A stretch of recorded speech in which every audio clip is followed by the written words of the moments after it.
right, everyone, here we are. We're back here. Another week. Here we are recording Flip It Off once again. You know what? It's already been a week, huh? You know, I guess that it's Saturday here. The last one we only posted a couple days ago, but you know what? The season's underway. The Blue Jays are playing in less than an hour, and we're back here recording again. What's going on? Can you believe it's the fourth one already? Yeah, hard to believe we're already at week four. 4 weeks. Week 4 of our podcast. Yeah, crazy.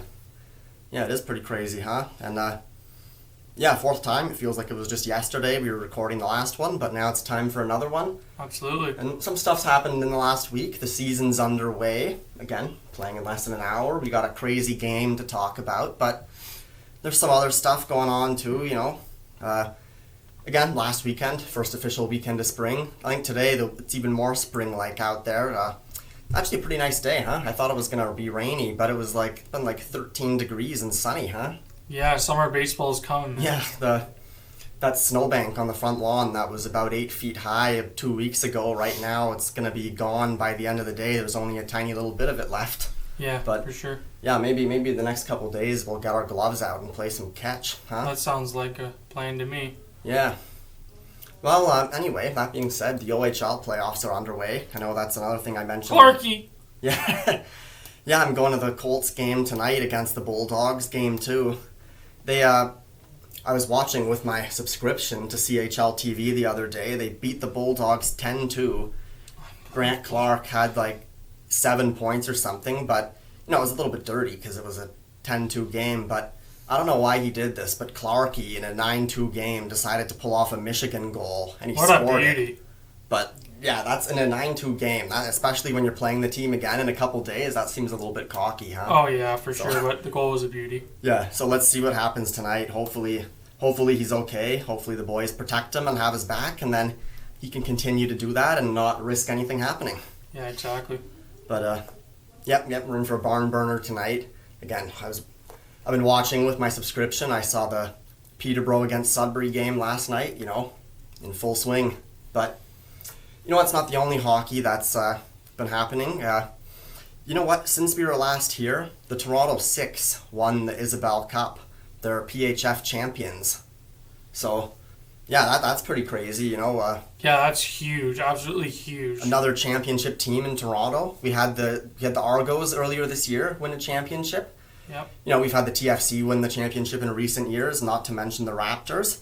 I mean, obviously the Raptors being the biggest, TFC and Argos not quite on the same level, but now we can put the Toronto Six in that conversation too. An expansion. The Blue Jays. Yeah, expansion team a couple years ago, and now they went to the finals their first year. Now they won the championship, so pretty cool to see that for especially with the Women's World Hockey Championships coming up in a couple days, like we talked about. I'll be going. Good to see some buzz generated around women's hockey in the Toronto area leading up to that. I mean, there's no players from that team, as far as I know, who are going to be in the tournament, because most of them play in the PWHPA, not the other league. But still, it's pretty cool. The championship team generates some buzz around women's hockey and leading into the World Championship coming up in the Flower City. Let's go. Yeah, that's pretty cool. So, yeah, glad to see that. And, yeah, of course, being a championship team, the Leafs and the Blue Jays a little bit behind in terms of Toronto teams, huh? Yeah, Jays behind, but not as bad as the Leafs, I'll say that much. Well, you know what? Those two teams are due. We've had the Raptors, we've had the Argos, we've had the TFC. Absolutely. The Toronto Rock have won championships too. It's Blue Jays and Leafs. Now we have the Toronto Six. So you know what? It's about time. Leafs and Blue Jays. Come on, need to step it up. Let's go, boys. Yeah. But, you know what? Some other news in international hockey. I guess not a huge surprise maybe, but Hockey Canada announced that players from the World Junior team in 2018 won't be playing in international competition until those allegations have been resolved. So I think it's a little bit disappointing for Cale Makar, for example. If the Avalanche go out early, we have the Men's World Championship coming up. He could play, but now he can't. Mm-hmm. But you know what, for Hockey Canada, though, obviously they've taken a lot of criticism for how they've handled that whole situation. So now I guess they're playing it safe, and they want to make sure that they're not doing anything wrong. So, I mean, I guess those 6 guys or whatever it was that were involved in That allegation, they kind of ruined it for everybody on that team, maybe, but hopefully that gets resolved soon, and again, maybe there'll be another best on best tournament soon, and we can have all the best players be there. That'd be a dream. Yep. And anyway, we've got the NHL season wrapping up, Battle of Ontario tonight, but hopefully O'Reilly will be back for the playoffs. Fingers crossed, Fingers crossed. But the biggest thing in this past week, last week we were doing our season preview for the start of the Blue Jays season, and now it's underway, starting in less than an hour, and we had the first game on Thursday, which I didn't get to watch all of it because it was a work day, but I saw parts of it towards the end and stuff, but what a crazy game. Did you get to see it? Yeah, I saw about not half, maybe just a little less than half of the game, and it was great to see them win, to get the first win of the year, and nice to see the guys having fun and still being serious at the same time, It was a good win for the team. Definitely, it was an up and down game. Being this early in the season, it's hard to care about it with the same amount of emotion. You just watch it like, oh, what a crazy game. It's not like, oh my God, this is a crazy game and we need to win. But at the end of the day, game 1 counts just as much as game number 62. So, Absolutely. We did need to win. And you know what? They pulled it off. And, winning games like that is what you need if you want to win 100 games, huh? Yeah, and go deep in the playoffs as well, right? Yeah. So, you know what? The lineup. I know we talked about our lineups last week. A few different options. Again, glad to see BGO starting today because Merrifield started last game. Yep. It goes to show, like we talked about, they're going to give all of them a few reps early. And so use the best fit out of whoever's hot will stay in the lineup, and then whoever, Yep. If Merrifield's hot, BGO will get his reps in outfield, second once in a while. Same with Espinal. If BGO and Espinal are hot, maybe Merrifield will primarily be in the outfield, but it's an easy problem to have, having too much depth early. Later in the season, once we get into injuries and whatnot, we're going to be lucky to have that depth. Absolutely, especially if guys get injured, Yeah. But anyway, the lineup. So my lineup, again, I had a few variations, including just depending on who's catching, but the biggest thing, or the main lineup I have, whatever, I'll just read it again real quick, maybe, Springer, Bichette, Guerrero, Belt. Yeah. I'm remembering it off the top of my head. Kirk, Chapman, Varsho, and then whoever was playing second, and then Kiermaier, which it ended up being pretty similar to that, but there were a few differences. Yep. Varsho hitting cleanup, which... Yeah, that shocked me, but he came pretty clutch with a nice hit during the first game, and I'm not mad that he started in fourth, but in the lineup, but it was different, right? Yeah. Yeah, I didn't mind it at all, because I know, he is a guy who has some power, not necessarily contact, but he's a little streaky, I think, just like Grichuk was. Yeah. Brings speed, has power, so... And that's why they picked him up, too. Yeah. And he's lefty bat, right? I don't mind him hitting in that role, but it's just, 7 is also... 7, in my opinion, is kind of like the second cleanup spot. It's like the cleanup spot for the bottom of the lineup, or the bottom half. Yeah. So whether he's hitting 7th or 4th, I guess it's a similar role. And I think if they want to keep him in that role, that's fine. It's another lefty option, just like Belt. Absolutely. So then there was them, and then Chapman was hitting 5th. I had Chapman hitting 6th, but so it was Chapman, or where did Kirk hit? Was Kirk 5th? 5th or 6th, I believe, yeah. I think it might have been 6. I can't even remember. I should have looked at it. I don't remember off the top of my head if Kirk was hitting ahead of Chapman, but the key difference is, Belt was hitting 6th. Yeah, you're right. Yeah, Belt was hitting 6th. I don't remember what Kirk was hitting now, but I think it was Chapman 5th, Belt 6th, and then Merrifield was 7th, right? And Kiermaier. And then I think it was Kirk and then Kiermaier? Yeah, Might have been right. Kirk and then Merrifield. I know Kiermaier batted 9th. So. Yeah, he did.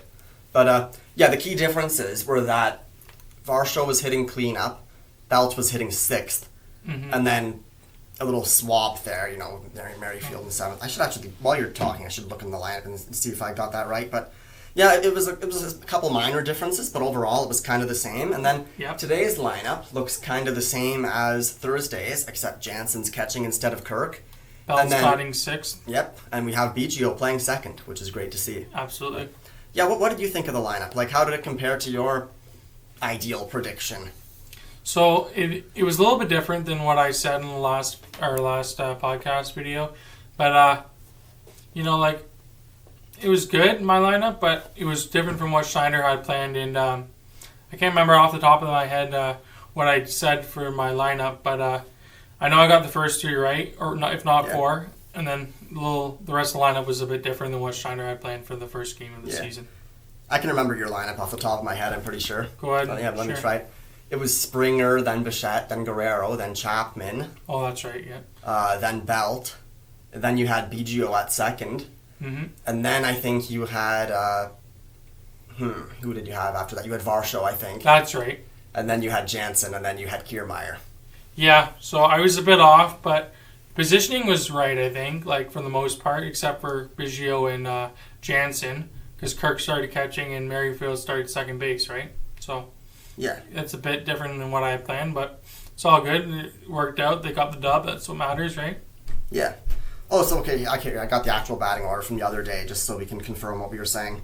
Mm-hmm. Yeah, it was Springer, Bichette, Guerrero, Varsho, and then so Kirk was hitting fifth, then Belt, then Chapman was seventh, and then Merrifield eighth, then Kiermaier ninth. So I got Chapman and Kirk mixed up, but it's all good. I don't mind that. But I prefer Chapman hitting in the sixth spot. Although at the end of the day, he's kind of the same as Varsho in that he's more of a power hitter, not as much of a cleanup hitter. Yeah, but last year the Schneider had him hitting leadoff, and I thought that was pretty good in a way. Yeah. If he's on a hot streak, get him up. And that's the thing. Chapman is streaky, so he'll have hot streaks and cold streaks. And again, like when he's hot, he can hit leadoff, he can hit second, he can hit third. Hit anywhere in the lineup. When he's cold, he can hit seventh, he can hit eighth. So I expect to see kind of the same thing from Varsho, but again, I like the speed that he brings too. So even if he's not hitting great, if he can get on base, he brings that speed. Mm-hmm. I believe, funny that last week, I mistakenly I referred to Varsho as Belt because I was talking about the speed that we added with Kiermaier and Belt. If that confused anyone, I meant to say Kiermaier and Varsho. Yeah. Yeah, that makes more sense. But yeah, I know that it brings more speed to the lineup. And then ability to get on base. BGO came in to pinch hit last game, and we've been talking about him and the start he needs to get. Yeah, because Nathan Lucas was supposed to bat, and then Biggio Nathan Lucas, another guy, made it as the 26th man, and he makes an appearance in that game. But congrats to him. Yeah, he comes out for BGO. Vintage Kevin BGO at bat, works it to a full count, takes the walk. Yeah, with a great eye for the plate. Like I can't express enough how good of an eye that guy has at the plate. Yeah. So you know what? That at bat, it reminded me of the 2020 Biggio. So right off the bat, if he can get back to that, maybe we expect a big season from him. Big second baseman. Yeah. If he can become a regular in that lineup, and that'd be huge for him. Not to mention having the other guys as well. Like Merrifield, Espinal. Yeah. It's all pretty good. Anyway, so that's that. Now, the game itself, obviously, it didn't go the way people expected. Manoah, named as the opening day starter. I think it's a bit of a curse almost, being the opening day starter, don't you think? I don't want to say it's a curse. I'd say it's more like a lot of pressure, Yeah, well, pressure is something you put in your tires, right? Yeah. I think Manoah maybe regrets saying that after last year's playoff outing and then his opening day start this year. But, yeah, either way, maybe, I'm not worried about him. I expect him to bounce back next start, but it wasn't necessarily what we expected to see from him. And then Michaelis on the other side, who I had in fantasy, also not a great outing.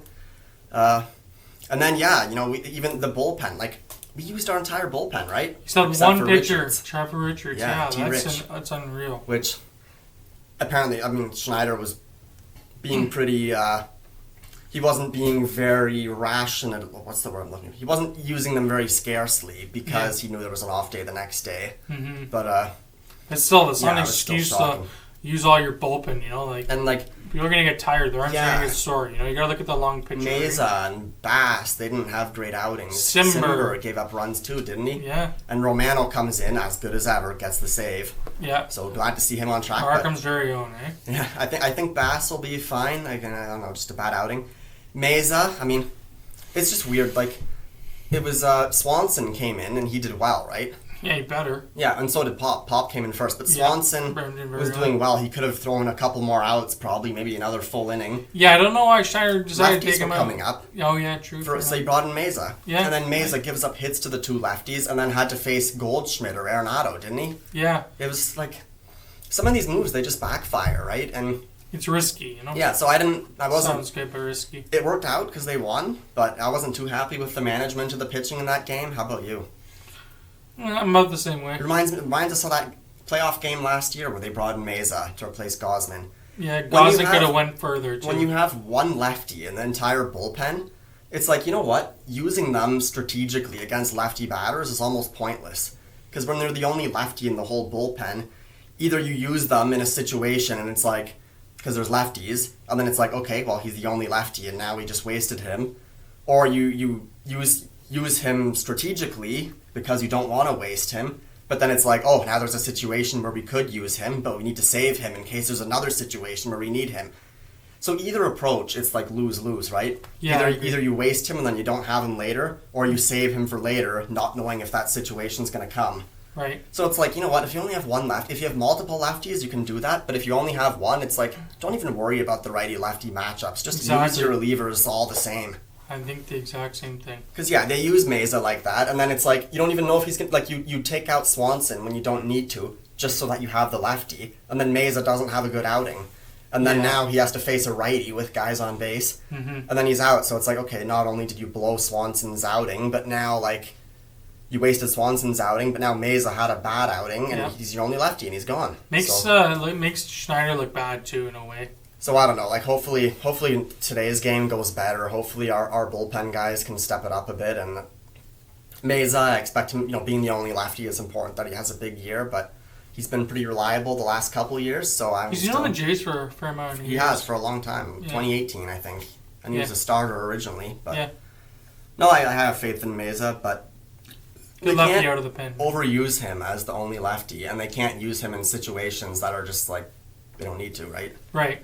So that's what I don't like. I think they almost should just ditch the righty-lefty strategy, but I agree. That being said, like, if it's the start of a new inning and there's 3 lefties coming up, it's like, sure, use the lefty, but don't put him in just because you're facing lefties. Exactly. I don't like that idea. Right. But anyway, it was a crazy game, glad to see the bats coming out strong, the pitching. It's going to be better. We know it will be. I don't think we need to worry too much. But anyway, as for that, that's game 1. We have 161 games ahead of us still. Still lots of baseball to be played. I think we should talk about what we expect from this team, because we haven't really gotten into that. Obviously, 2020, we make the playoffs in that expanded wild card format for the 60-game season. They had a decent season. It was like kind of the first year above 500 since the rebuild. 2019 was pretty bad. 2018 was pretty rough too, starting good and then falling apart. So 2020 was a good step up, and it was a good season.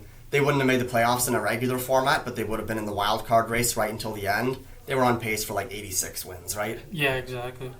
21, we were hoping they'd make the playoffs. They come up 1 game short with 91 wins. Roller coaster season, up and down. 2022, same thing. We're expecting now, okay, they're going to step it up. They're going to win the division.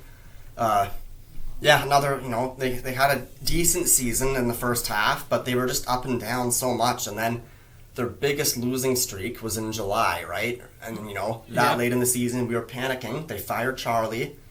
They bring in Schneider. They go on a run. And they finish with 92 games, 1 game better than the year before. And they make the playoffs.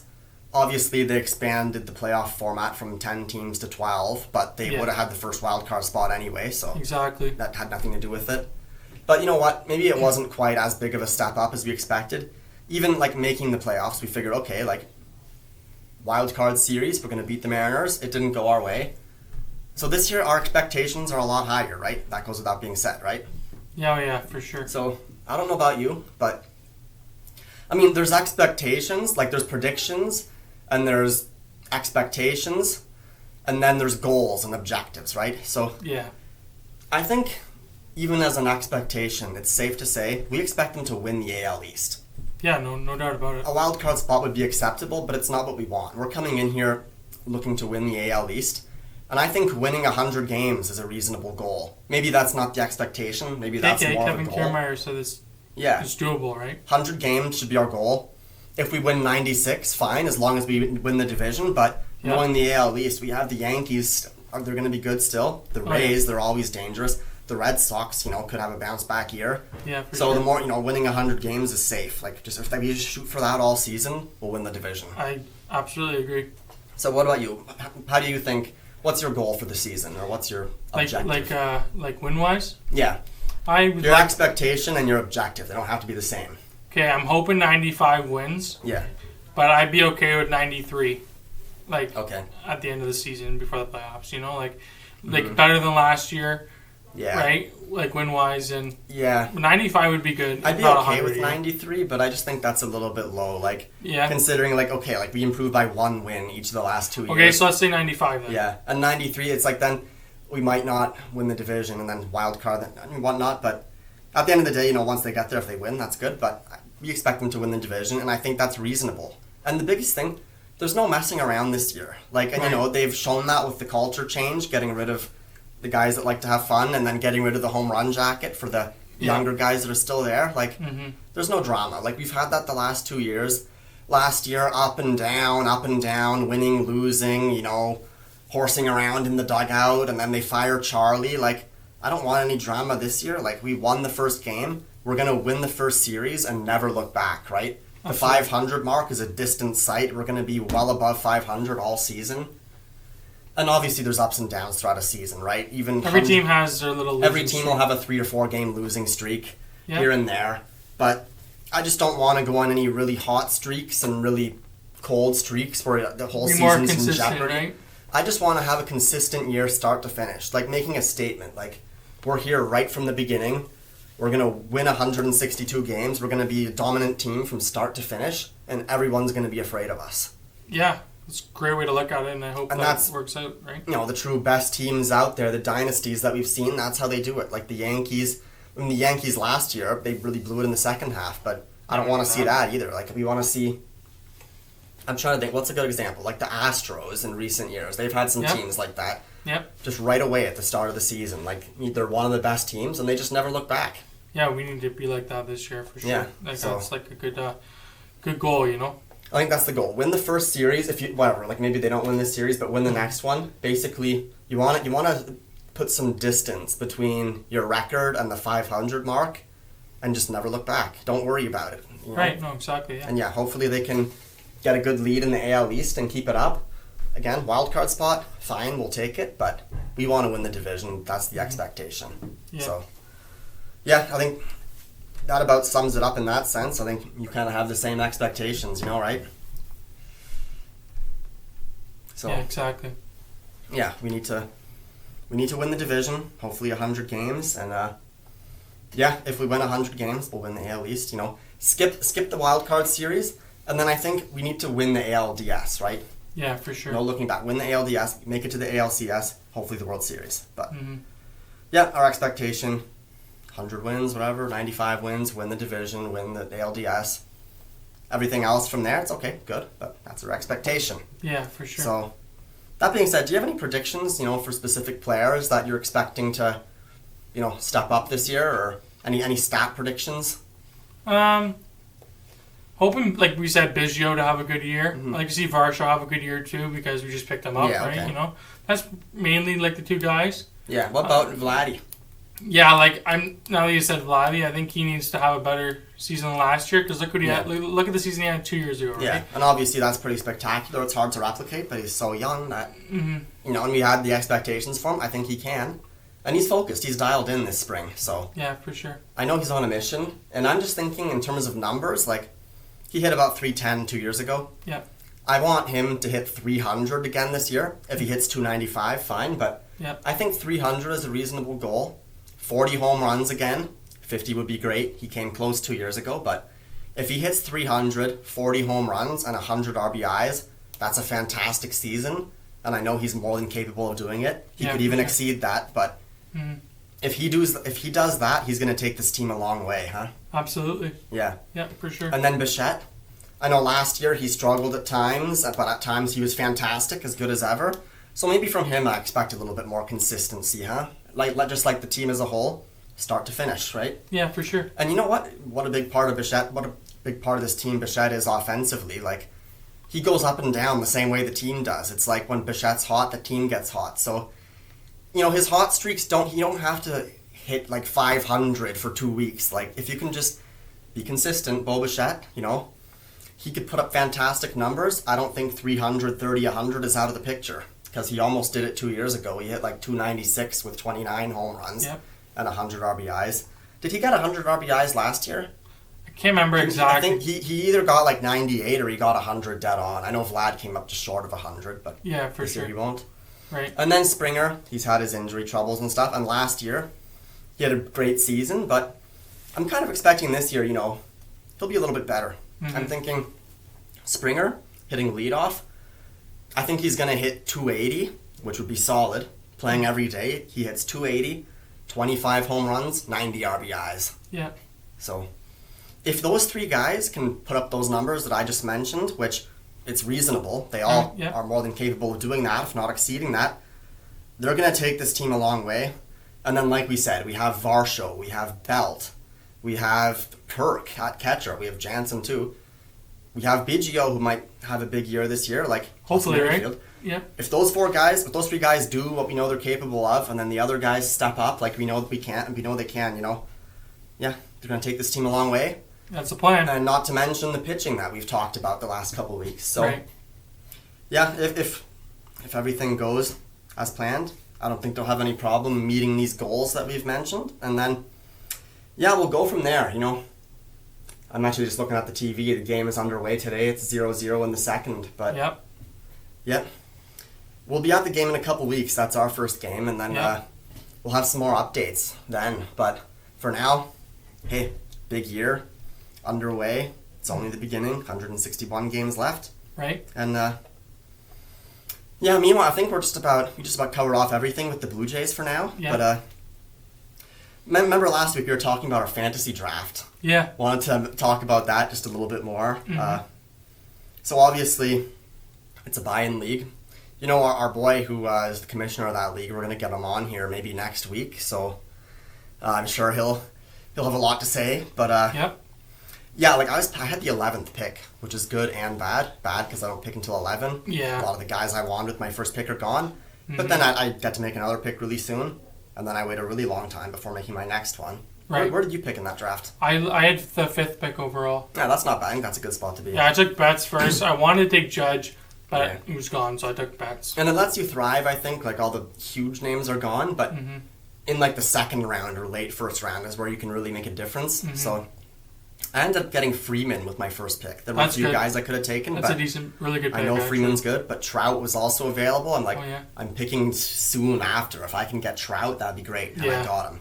You did. So that was good. I got Freeman and Trout. Good. And then with my third pick, I was really hoping to get him, but I didn't think he'd be available. Sure enough, he was. Fernando Tatis Jr. Got him too. I got him in the third round. What a steal. Yeah, like really. Yeah. And like, I drafted, I think, Justin Verlander pretty shortly after my first couple of picks, and now he's on the injured list. Like, I'm so bummed about that. But I wanted to stay away from Verlander just because he had one of his best years ever last year, but at his age, I wouldn't bet on him.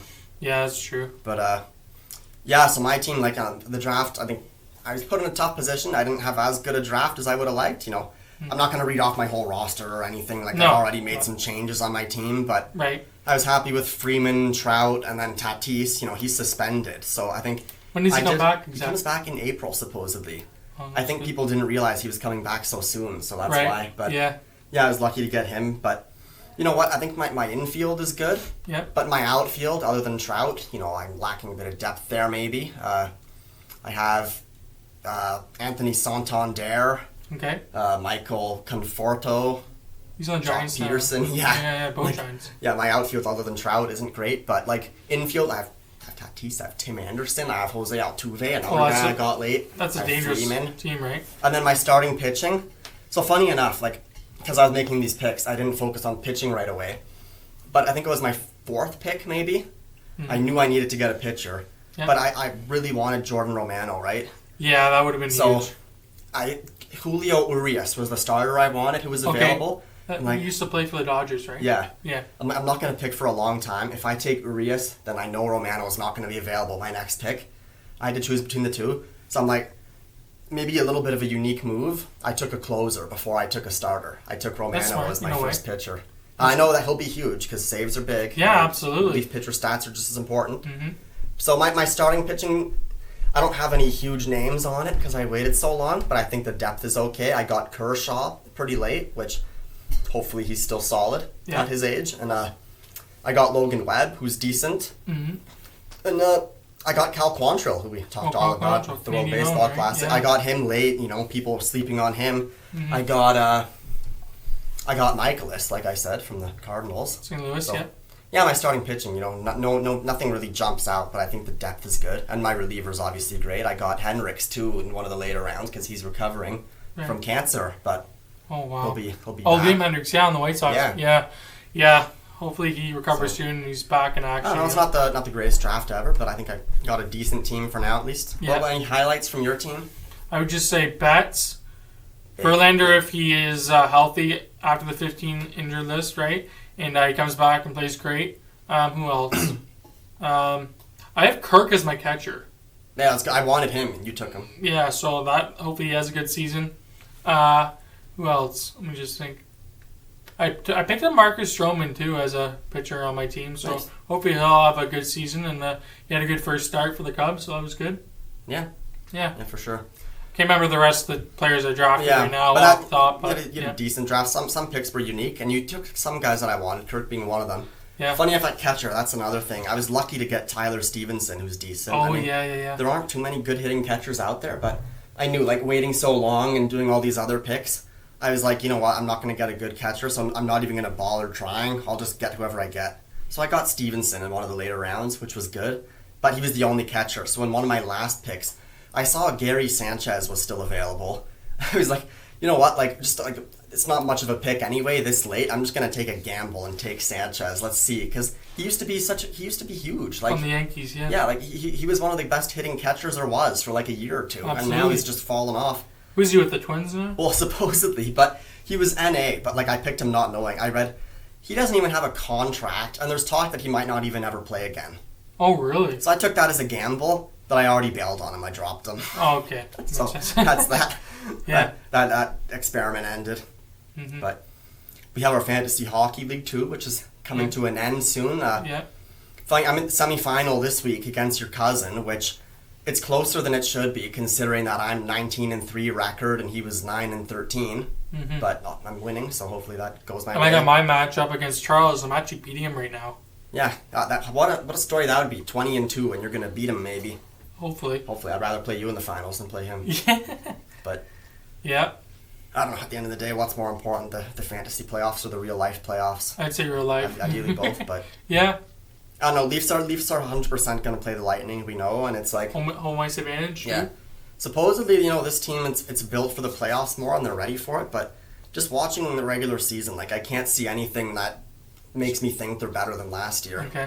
So I don't know about you, but we'll see what happens. Mm-hmm. Again, going in as the higher seed, you'd think they're favorites to win. Yeah, absolutely. But then last year, I saw no reason why the Leafs would lose that series, and they lost. Mm-hmm. But I know. We'll see how it goes for them. But yeah.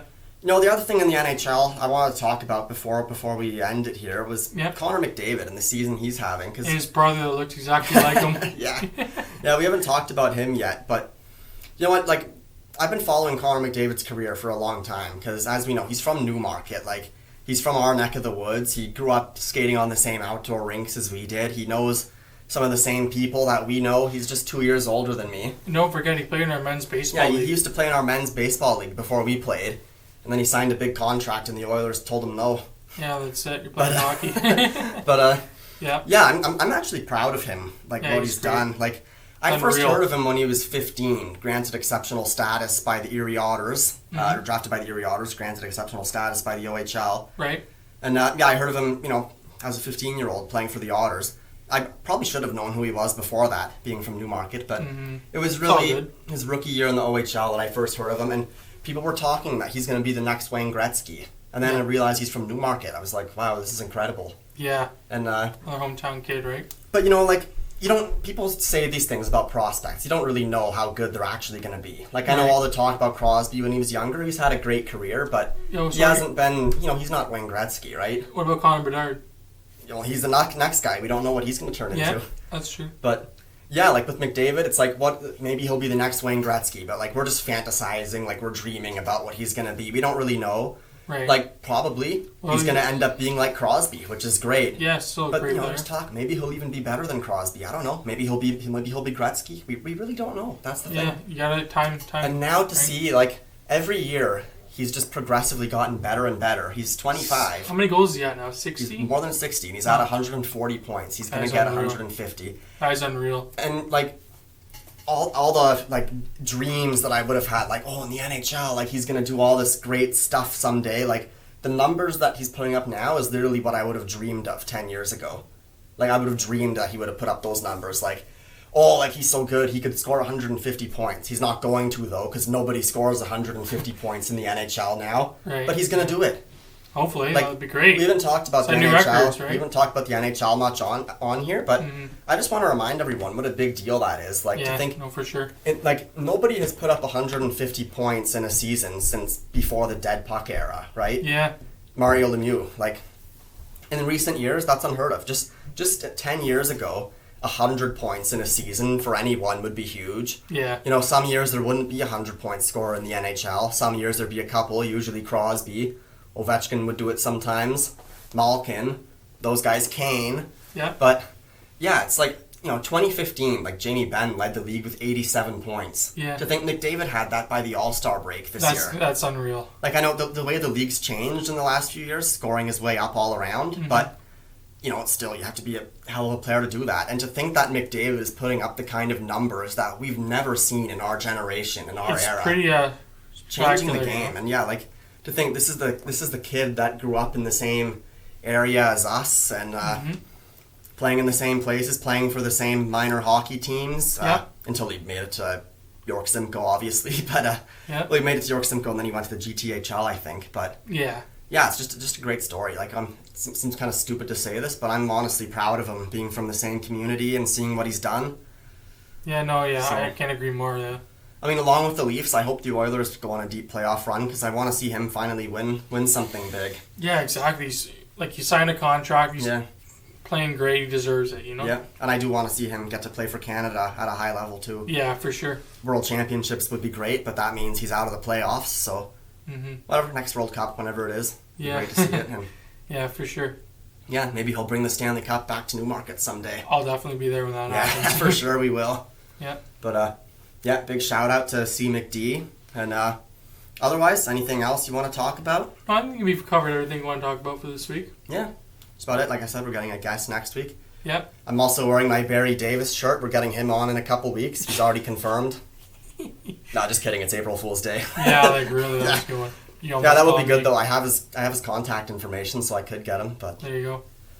Okay, well, thanks for joining again, everyone, for week 4. Yep. We'll be back here next week. Maybe it's someone. I don't know when this is going to get posted, but we're recording on Saturday. We're planning on recording again next Friday.